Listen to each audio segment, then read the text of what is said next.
பலவீனங்களில் நமக்காக என்ன செய்கிறாரு, உதவி செய்வார். அப்படிதானே? அன்னைக்கு ஒரு சிஸ்டர் பேசினாங்க, சொன்னாங்க பேறுகாலம் ரொம்ப கிரிட்டிசமாக இருக்கும், குழந்தை பிறக்கிறது ரொம்ப கஷ்டம், பலன் இல்லை, ஆப்ரேஷன் பண்ணியும் எடுக்க முடியாது, அப்படி ஒரு சூழ்நிலை அப்படின்னு சொல்லி சொல்லும் பொழுது இந்த சம்மந்தி கூட அப்படி சொல்லியிருக்காங்க, 20 வருஷக்காரங்க. அப்போது ரொம்ப கஷ்டமாக இருக்கிற சமயத்தில் நான் ஜெபம் பண்ணிகிட்டே இருந்து அந்நிய பாஷை பேசிகிட்டே இருக்கிற சமயத்தில் குழந்தை நினச்சிட்டு பிறந்துச்சுன்னு சொல்லி என்ன செய்தாங்க, என்னுடைய வாசகன்னு சொல்லியிருக்காங்க.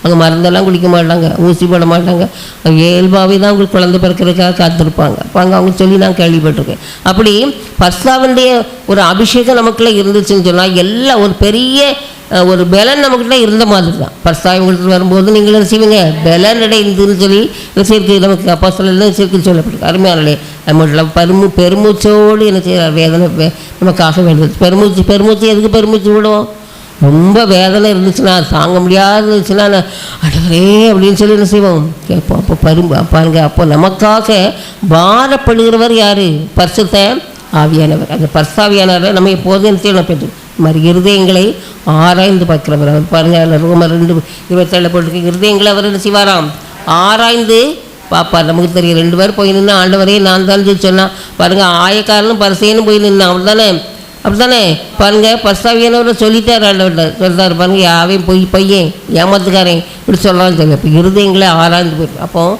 ஆண்டவர் நம்மகிட்ட இல்லைன்னு சொல்லி நம்ம என்ன செய்யக்கூடாது, நினைக்கவே கூடாது. பாருங்கள், பரிசாவியானவரை நாம் கட்டாயமாக பெற்றுக்கொள்ளணும். அது இவ்வளவு பாருங்கள், 10 பாயிண்ட் நான் எழுதியிருக்கேன். 10 பாயிண்ட் அந்த அளவுக்கு நமக்காக அவர் என்ன செய்வார், 10 மாதிரியாக 10 விதமாக அவர் நமக்குள்ளே என்ன செய்கிறாரு, செயல்படுறார். பரிசாவியை நீங்கள் என்றைக்கும் அலட்சியப்படுத்தவே கூடாது, அவரை துக்கப்படுத்தவே கூடாது, ரொம்ப கவனமாக என்ன செய்யணும், இருக்கணும். அடுத்தது பாருங்கள், எல்லா காரியங்களையும் நம்ம இது பண்ணியாச்சு. அடுத்தது பாருங்கள், நமக்கு இந்த சோதனைக்கு உட்படாதபடிக்கு நம்ம என்ன செய்யணுமா, விழித்திருந்து என்ன செய்யணுமா, ஜெபம் பண்ணணுமா, விழித்திருந்து ஜெபம் பண்ணணுமா. நமக்கு அதுதானே ரொம்ப கஷ்டம், அதுதானே.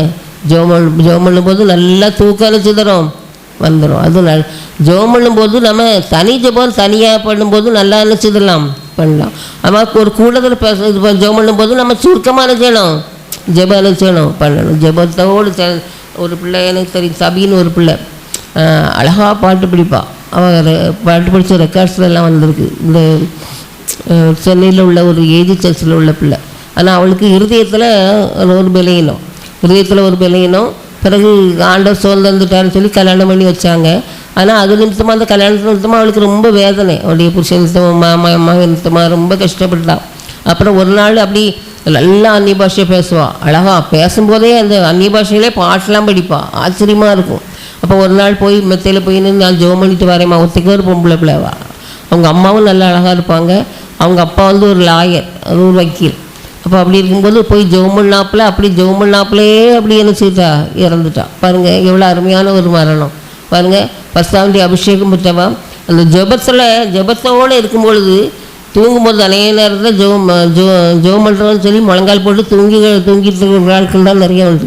குடும்ப ஜோத்தில் தூங்குகிற ஆட்கள்லாம் நிறையா உண்டு. நம்ம சர்ச்சில் தூங்குகிற ஆட்கள்லாம் நிறையா உண்டு. நம்ம தான் எழுப்பணும், ஜெபம் முடிச்சுட்டு எழுப்புங்க அப்படி சொன்னாலே. அப்படி இருக்கா, அப்படி சம்பவங்கள் நடந்திருக்கா?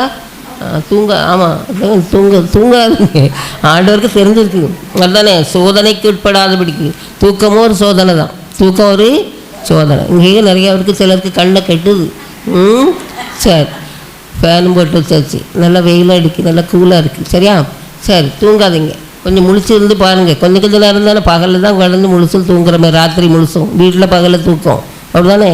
ஆகையினால தூங்கக்கூடாது. ஆண்டவர் தான் சொல்லியிருக்கா, சோதனைக்கு உட்படாதபடிக்கு விழித்திருந்து ஜெபம் பண்ணுங்கள். எதற்காகலாம் ஜெபம் பண்ணுன்னு சொல்லி ஆண்டவர் சொல்லியிருக்காரோ அதுக்காகலாம் என்ன செய்யணும், ஜெபம் பண்ணணும். அது ரொம்ப முக்கியமான ஒரு காரியம். பாருங்கள், அடுத்தது ஜெபம் பண்ணுறதுக்கு ஜாக்கிரதையாருங்கள். துன்பப்பட்டால் ஜெபம் பண்ண கிடங்கள், ஒருவன் துன்பப்பட்டால் ஜெபம் பண்ண கிடங்கள்னு போடுறது. யாக்கோபு 5:13. அது மாதிரி கொர்நேலியை பற்றி ஆண்டவர் சொல்ல, எப்பொழுதும் ஜெபம் பண்ணி கொண்டிருந்தான். கொர்நேலியை என்ன செய்தானா, எப்போதும் ஜெபம் பண்ணி கொண்டு இருந்தானா. பாருங்கள், அதனால தான் அவனுக்கு என்ன வந்துச்சு, ஆண்டவர் என்ன செய்தார், அனுப்பினார். அப்படி தானே. அது மட்டும் இல்லாமல் ஜெபம் பண்ணுறதுக்கு ஜாக்கிரதையாக இருக்கணும். எதனால் ஒரு காரியம் நடக்குது அப்படின்னு சொன்னால் ஜெபம் பண்ணணும். சில நேரங்களில் எதுக்கு நடக்குனே சில காரியங்கள் தெரியாது. அப்போ நம்ம என்ன செய்யணும், ஜெபம் பண்ணணும். நாம் எங்கே படிக்கும்போங்க 5ஆப்பு படித்து கொடுத்துருக்கும்போது ஒரு பையன் இப்போ பெரிய ஆளாக ஃபாரினில் இருக்கார், பேரெலாம் சொல்ல விரும்பலை. அப்படி இருக்கும்போது மத்தியானம் பகலில் முழுசும் நல்லா இருப்பான், மத்தியானம் சாப்பிட்டுட்டு வந்து நான் கணக்கு பாடம் தொடங்கணுன்னே வந்துடுவான். வயிற்று வலிக்கு டீச்சர், வயிற்று வலிக்கு அப்படின்ட்டு. எதுக்குடா வயிற்று வலிக்கு, என்ன சாப்பிட்டா அது சாப்பிட்டேன். தினமும் இதே வேலை தான் நடக்கும். சரி பார்த்து இது சரி கிடையாது அப்படின்னு சொல்லிட்டு, சரி வா வயிற்று வலி எங்கேருந்து வருதான்னு பார்ப்போம்.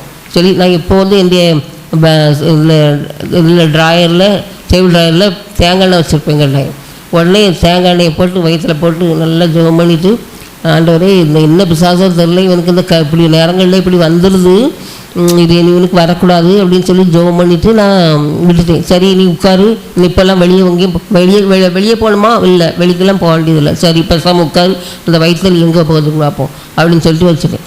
உட்காந்துட்டான். பிறகு அன்றைக்கி ஒன்றும் செய்யலை, அட்ஜஸ்ட் பண்ணிட்டு உட்காந்துட்டான். பிறகு நான் மெல்ல கூப்பிட்டு கேட்க வேண்டேன், தினமும் எதுக்கு இப்படி வயிற்று வலிக்கு அப்படின்னு சொல்லி கேட்டா. சொன்னால் அவன் சொல்கிறான், மத்தியானம் தான் எங்கள் அப்பா வீட்டுக்கு வருவாவே சோறுங்கிறதுக்கு நல்லா குடிச்சிட்டு வருவாவே, எங்கள் அம்மாட்ட சண்டை விடுவாவே, ஆகியனால தான் எனக்கு அப்படியே பயந்து வயிற்று வலி இருந்ததுன்னு சொல்லி சொல்கிறான். பாருங்கள் அடிப்படை எங்கே இருக்குதுன்னு பார்த்தீங்களா? சரிதான். அதுக்கு பிறகு ஒரு நாள் அந்த கூப்பிட்டு நான் பேசினேன், கொஞ்சம் முரட்டு வார்த்தமாக தான் நான் கூப்பிட்டு என்ன சொல்கிறேன் பேசினேன். பாருங்கள் நீங்கள் ரெண்டு பேரும் அந்த அம்மா சண்டை போடாது, அது கொஞ்சம் அமைதியானால் தான். நீங்கள் சண்டை போடுறது எங்கே வந்து பாதிக்குது பற்றியெல்லாம். தினம் வயிற்று வலிக்குன்னு பையன் சொல்கிறான். இந்த மாதிரி காரியங்கள் செய்யாதுங்க. சரிம்மா டீச்சர் நீங்கள் சொல்லிட்டு எல்லாத்தையும் அது கூட குடிக்காரோ குடிக்கலையோ தெரில, நான் சொல்ல வேண்டியதுன்னு சொல்லி என்ன செய்தேன் சொல்லிட்டு